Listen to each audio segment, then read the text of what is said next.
Skye Squad, we are back in the building and we got to talk some Bravo news and we got some love and hip hop news. Okay, so stick around to the end of this video. If you guys haven't subscribed, go ahead and do so. Hit that subscribe button, hit that notification bell button. Like this video if you like reality TV related content because we got a little bit of tea today. Some light work, you know what I'm saying? And be sure to tap in if you want to go to Bali. We have about 11 spots left. We are quickly approaching the deadline for new entries and for you to reserve your spot. We are going in September 25th through October 1st. I mean, I feel like we could all use a vacation at this point. And we got the full itinerary. It's going to be 4-star accommodations. The only thing you need to do is get there and you can reserve your spot for 25% down. And then you can do the payment plans, or you can get a firm and actually pay for the trip over time. Now, with that being said, let's talk about Married to Medicine, baby. Married to Medicine is in full swing. And I love it, the fact that we are getting to see what the beginning stages of filming are looking like and a little bit of tea about who's having what events and who's not being invited. Now, we're going to talk about Dr. Heavenly in just 1 second because she is first up on the list, okay? She's first up on the list, all right? So, Toya apparently was having a fundraiser that was being filmed, okay? So let's take a look at that. Thanks to our friends over at Reality Chat for this combination of posts, right? So as you guys can see here, Toya's event is in full swing, her event, and you guys can see that she is joined by none other than Letitia Sweet Tea. And oh, looky, Anila is back in the building. Also, if you guys look at the previous post, you will see Toya making a speech at the event, and Dr. Jackie is also there. So when Dr. Heavenly took to her live around the same time, the folks was asking Dr. Heavenly, are you headed down to the venue to Toya's event? Okay, so this is what she said. Listen, you heading down to the Toya pop-up? I wasn't invited, y'all. I ain't even lying. I wasn't invited. This filming just starting, right? Shout out to Reality Chat for picking this up. I had seen it on Dr. Heavenly's page. You can view the full live on her page where she was getting her makeup done. Because a lot of people thought she was maybe getting her makeup done for the event, right? So I'm thinking to myself, like, oh, you know, what's about to go on? You know what I'm saying? Like, you know, I'm thinking it's probably gonna be an all cast event. You know what I mean? Like, that's what I was thinking. Like, oh, it's gonna be all cast, everybody's gonna be there. We see that Dr. Jackie is there. So of course we would think that Dr. Heavenly was going to be there as well. Well, then the question then becomes, you know, was Quad there as well? And I don't know, because based on what I see here when I head over to Dr. Heavenly's Instagram page, it looks to me like Quad and Dr. Heavenly are on a flight someplace. Now, where might they be going? Okay. Dr. Heavenly posts and says, taking a little flight with my girl. Absolutely, Quad. Where do y'all think we're going? And Quad says in the comments, and y'all better not say Africa. Because that's where I was gonna guess. Y'all headed to the Africa?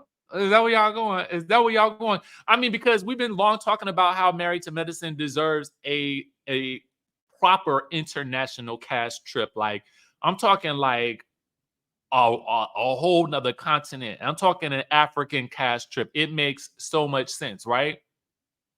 So we have to try to figure out and piece together what's going on.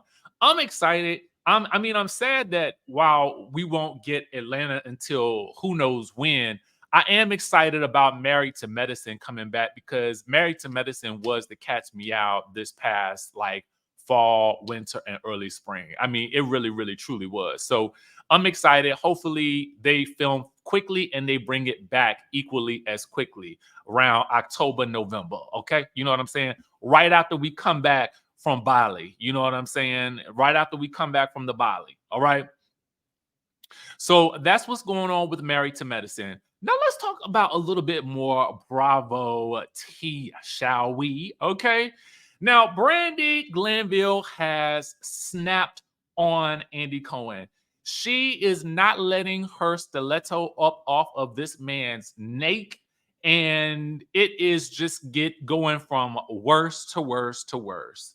Not only did she, claim that he had, you know, talked some nasty talk to her or whatever like that.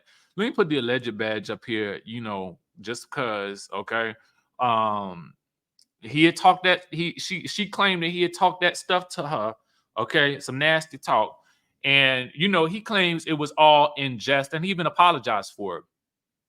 But now she is slamming him and snapping once again. So let's look at what she had to say, courtesy of our friends over at the Real Housewives Zone.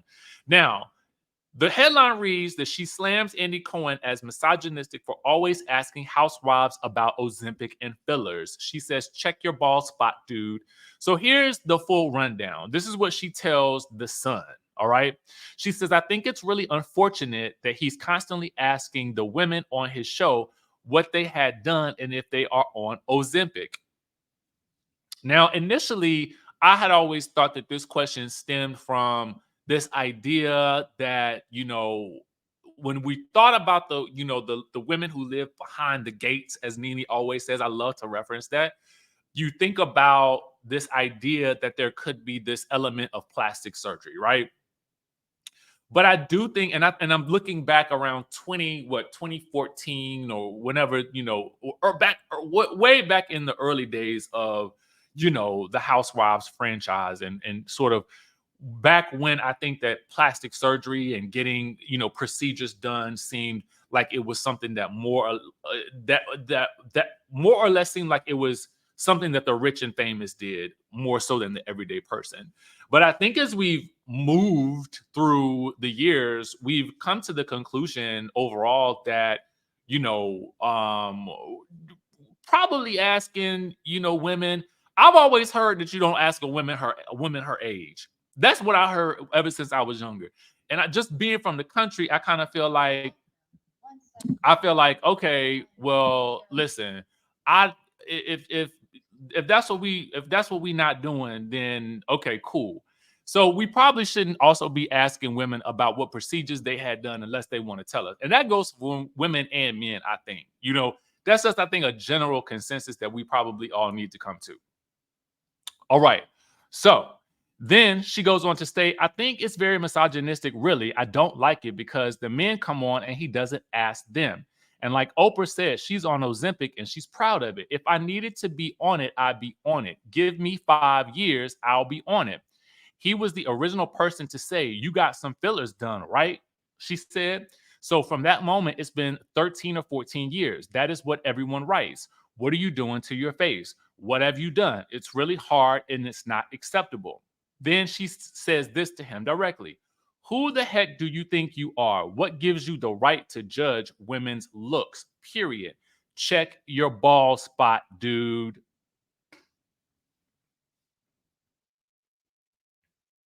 I didn't know the man had a ball spot. I mean, and listen,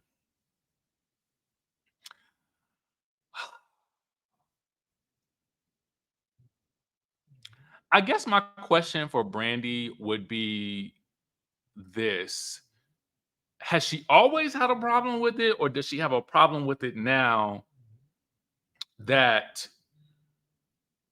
she is seemingly not in good favor with the network? That's my question. And I think that's a valid question.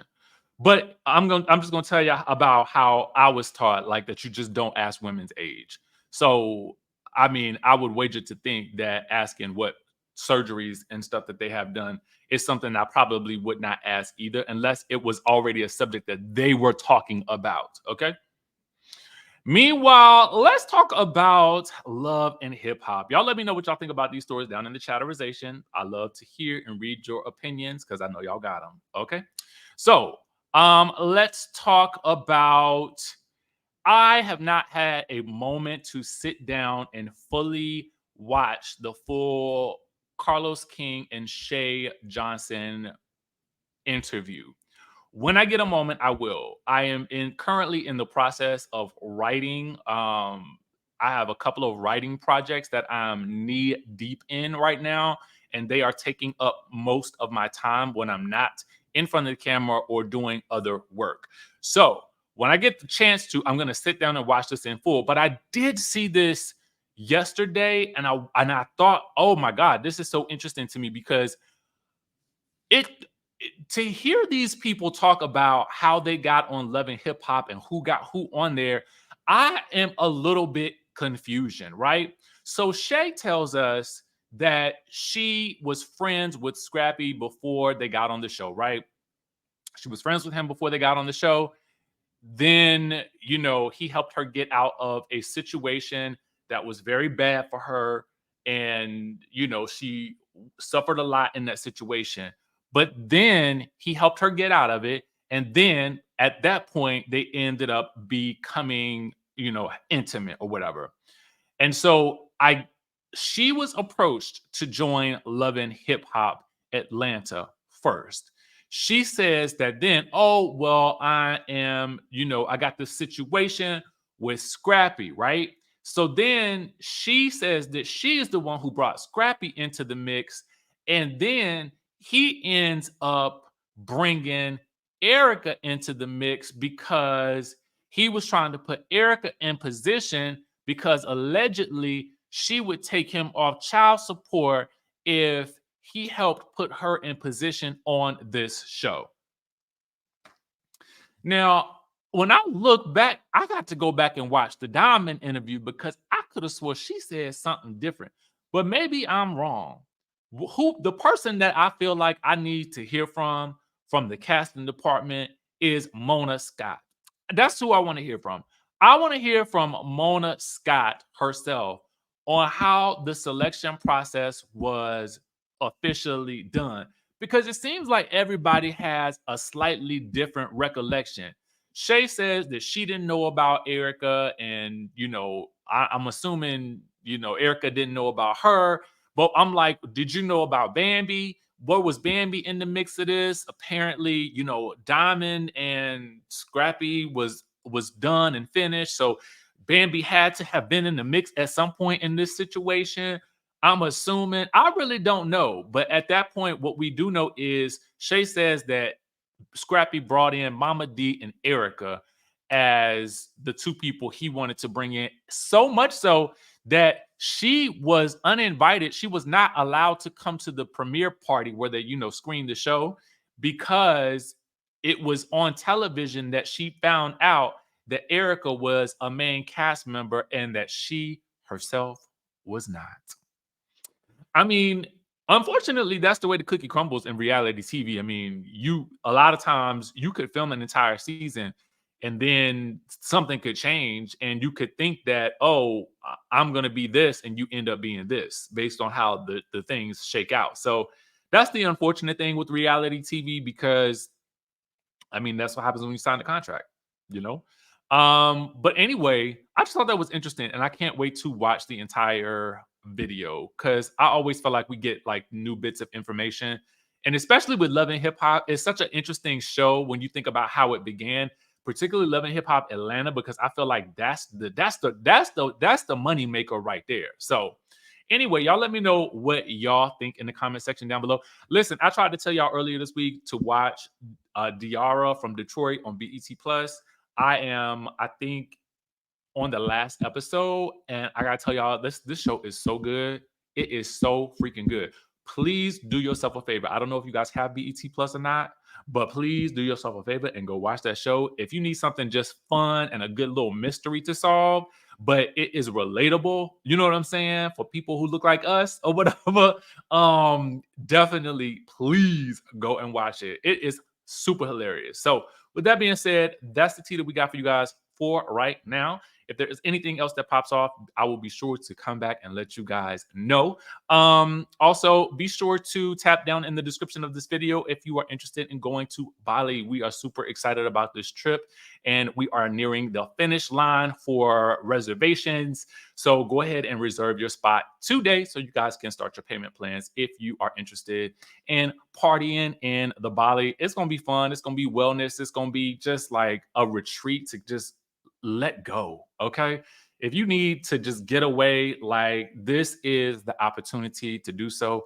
I've never been to Bali, so it's going to be my first time too, so we can experience it together. With that being said, I will catch you guys in the next video.